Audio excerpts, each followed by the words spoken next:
माया को तो कुछ कुछ हद तक लगता है सुनील जी सॉल्व करेंगे, अब तो ऐसा लगता है।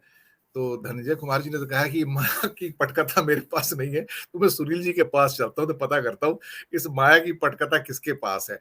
ये जो तिलस्म में खत्म नहीं होता सर। लोग भी सब अजीब हैं, भ्रमित हैं, और इतने भ्रमित हैं कि उससे बाहर ही नहीं निकल पा रहे हैं। ये अफीम का नशा भी इतना लंबा हो गया कि इनकी नींद ही नहीं खुल रही है। इन्हें सच और झूठ का भेद नहीं पता लग रहा है। G20 का डंका बज रहा है यहाँ पर, और 4 बड़े राष्ट्र भारत के द्वारा ऑफर किए गए जो डिनर होता है विदेश मंत्री का, उसको बायकॉट करते हैं, जिसमें जापान है, जर्मनी है, फ्रांस है, अमेरिका है। डिप्लोमेटिक स्नब है ये हमारे लिए, इंसर्ट है। वो बायकॉट करके चले जाते हैं सर। लेकिन टीवी पे जाके देखो तो भारत का ऐसा डंका बज रहा है कि पूछो मत। ये जो तिलस्म पैदा किया जा रहा है कि कुछ नहीं है और कुछ ना होके कोई जॉइंट डिक्लेरेशन नहीं है, कहीं पे कुछ नहीं है, लेकिन दिखाया बहुत कुछ जा रहा है इस माया जाल में सर। सर इस माया जाल से भारत निकलेगा कब सर? विपक्ष ही नहीं समझ पा रहा, हम भी नहीं समझ पा रहे सर। सुनील भाई। धन्यवाद दिनेश जी। हम लोग बहुत पहले से सुनते चले आ रहे हैं, पाखंड तो बहुत ज्यादा बढ़ गया। आप कह रहे हैं कि तिलस्म भी बहुत ज्यादा बढ़ गया, लोगों की आंख के ऊपर पर्दा पड़ा हुआ है। लेकिन अपने बचपन से हम सुनते चले आए हैं कि कोई भी आदमी अपनी दही को खट्टा नहीं कहता। जी। तो ये अपनी दही को खट्टा नहीं कहने वाले हैं। लेकिन मैं यह स्वीकार करने के लिए मुझे सुविधा होगी कि इनका तिलस्म टूट नहीं रहा है। इनका तिलस्म लगातार टूट रहा है।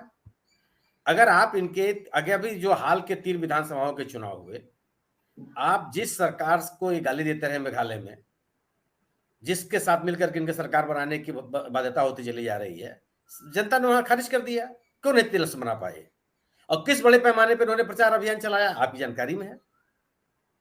नागालैंड में किस बड़े पैमाने पर उन्होंने प्रचार अभियान चलाया, कितने संसाधन झोंके, कहां है ये? आपके सामने है। त्रिपुरा में जहां सरकार बनाने जा रहे हैं, वहां स्थिति देख लीजिए आप कि जो इनकी सहयोगी पार्टी थी वो खत्म हो गई, एकदम सिरे से खारिज कर दिया लोगों ने। इनके मत जन समर्थन का प्रतिशत था उसमें गिरावट आ गई, सीटों की संख्या में गिरावट आ गई। जो उपचुनाव हुए हैं उसमें आप देख लीजिए, महाराष्ट्र का की जो सीट है कस्बा, 1995 के बाद पहली बार मैंने बीजेपी को हारना पड़ा है। हार गए, और छोटे मोटे अंतर से नहीं आ रहे हैं, ठीक ठाक अंतर से आ रहे हैं। ये भी आप नहीं कह सकते कि झटके में चुनाव जीत गए, लोग वोट देने के लिए नहीं निकले इसलिए हार गए। वो भी आपके सामने है।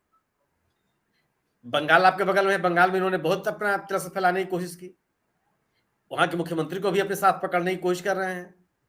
2011 के बाद से ममता जी पश्चिम बंगाल में कोई उपचुनाव नहीं आ रही हैं।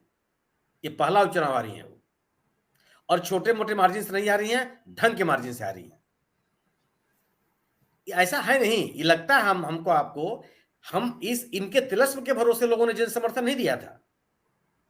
इनको जन समर्थन दिया था नए भारत के निर्माण के लिए, इनको जन समर्थन दिया था देश की तरक्की के लिए, इनको जन समर्थन दिया था देश की रीति नीति राजनीति में बदलाव के लिए। हर आदमी विश्वास करता है। अगर आप कहते हैं कि हम तब्दीली लाएंगे, हमको एक मौका दीजिए। 50-60 साल से एक सरकार सत्ता में थी, उसको कहा कि ठीक है चलो आप मौका लीजिए। लेकिन इतनी जल्द एक पार्टी को सत्ता से बाहर करने में लोगों को सालों साल लग गए। लोगों ने कभी किसी पर विश्वास नहीं किया। एक से एक बड़े बड़े नेताओं ने उनके खिलाफ प्रचार किया, नहीं गए वो। और तमाम विरोध के बावजूद, साइनिंग इंडिया और तमाम नारों के बावजूद वो सत्ता में लौट के आ गए, और बाकायदे उन्होंने शासन चलाया। और कम से कम इनकी तुलना में संवैधानिक संस्थाओं को इस भोलेपन से कमजोर करने की कोशिश नहीं की जो आज ही कर रहे हैं। इनका तौर जल्दी टूट गया। आप दिल्ली में जहां पे तमाम सभी बड़े नेता रहते हैं, वहां पर एक नई पार्टी ने इनको 3-3 बार चुनाव हराया, एमसीडी में चुनाव हराया। क्यों नहीं चल गया आपका तिलस्म? है नहीं। आप उत्तर प्रदेश में आप चले जाइए, हर उत्तर प्रदेश में जो 2 उपचुनाव हुए, आपको नहीं लगता कि तिलस्म टूट गया? अगर एक सीट जो 5 साल पहले आपने विपक्ष से छीना था, और छोटे मोटे अंतर से नहीं छीना था, बड़े मार्जिन से छीना था, अच्छा खासा अंतर था, उससे आपने उस सीट को, खतौली को सीट को विपक्ष से छीन लिया, और 5 साल के बाद ही जो उपचुनाव हो रहा है उसमें आप चुनाव हार गए। और भी ठीक ठाक अंतर से हार गए, क्योंकि लोगों को ये समझ में आने लगा कि आप जो जो बात कर रहे हैं वो और जो आप कर रहे हैं वो दोनों बहुत अंतर है। समाज को बांटने के लिए दिनेश जी आदमी तैयार नहीं होता, बहुत पीड़ा होती है उसके मन में। और जिस तरीके से दो विभिन्न समूहों में कटुता पैदा करने की कोशिश की गई, तरक्की के नाम पर तब तरह तरह के आडंबर खड़े किए गए, तो ऐसा थोड़ा ये होता। आप मतलब कहा जाता है ना कि आप कुछ लोगों को कुछ समय तक बेवकूफ बना सकते हैं और सभी लोगों को हमेशा बेवकूफ नहीं बना सकते आप। लोगों के सामने सच्चाई आती ही आती है और वो आ रही है। आप जहां जहां आप महाराष्ट्र में ही आप देखिए ना, महाराष्ट्र में हाल के दिनों में 4 उपचुनाव हुए, 3 में चुनाव हारे आप, वहां भी तो आप कुछ नहीं कर पा रहे हैं। तो इस हालात वो नहीं है, चुनौतियां हर जगह हैं और लोग से इस बात को समझने लगे हैं और खुल के आ रहे हैं सामने। विपक्ष की आप बात कर रहे हैं, विपक्ष ने कायदे से सामना किया। निश्चित रूप से कोई एक पार्टी ऐसी नहीं है जो पूरे राष्ट्र भर में इनका अकेले अपने बूते पे सामना कर सके, क्योंकि उन्होंने सबकी जो सप्लाई लाइनें काट रखी है।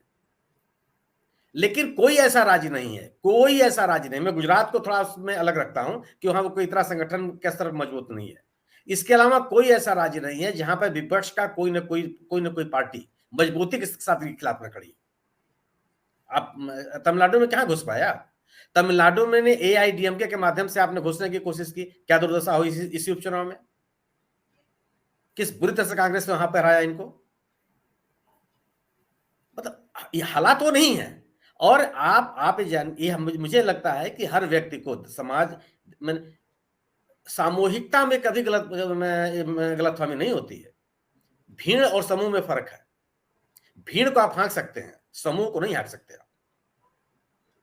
समूह में एक तरह की चेतना होती है, क्योंकि समूह में विमर्श का जो हाइट होती है, उसका जो दायरा होता है बहुत व्यापक होता है।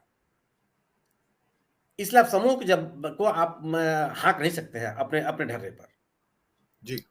आप एक लोगों का आपने भीड़ बना लिया, भीड़ बना करके आप हाँकते रहे और लोगों ने उसको स्वीकार किया, बिना किसी प्रतिवाद के स्वीकार किया। आपने जब ये कहा कि हम आप अपने देश की अर्थव्यवस्था को सुधारेंगे, आपने ये कहा कि हम बेरोजगारी को दूर करेंगे, आपने कहा कि आप किसानों के हितों का ध्यान रखेंगे, आपने कहा कि आप शिक्षा की गुणवत्ता को आप बढ़ाएंगे, आपने कहा कि स्वास्थ्य की जो आधारभूत संरचनाएं हैं उनको आप विकसित करेंगे। हुआ क्या? सबकी पोल खुल गई। अगर इस एक देश का किसान, इसी देश का किसान, वो आयातित किसान नहीं है, अपनी मांगों को लेकर के 1 साल तक सड़क पर अगर मौजूद रहता है तो क्या तिरस्म का टूटना नहीं है? क्यों चला गया वो? और जाड़ा गर्मी बरसात झेलते हुए, तमाम तरह के असुविधाओं और आरोपों को झेलते हुए वो सड़क अपनी मांगों को लेकर अड़ा रहा। यह तिलस्म का ही टूटना है। अगर विभिन्न विश्वविद्यालयों में आपके आदेशों के खिलाफ विद्यार्थी सड़क पर उतर जा रहा है तो क्या तिलस्म का टूटना नहीं है? यह तिलस्म का ही टूटना है। और ये जो टूटने की प्रक्रिया शुरू हुई है, इसका परिणाम आपको दिखाई पड़ेगा। इसलिए मुझे यह स्वीकार करने में असुविधा होगी कि तिलस्म टूट नहीं रहा। तिलस्म तो टूटता ही टूटता है। जी। जी। मुझे एक बात बड़ी अच्छी लगती है सुनील जी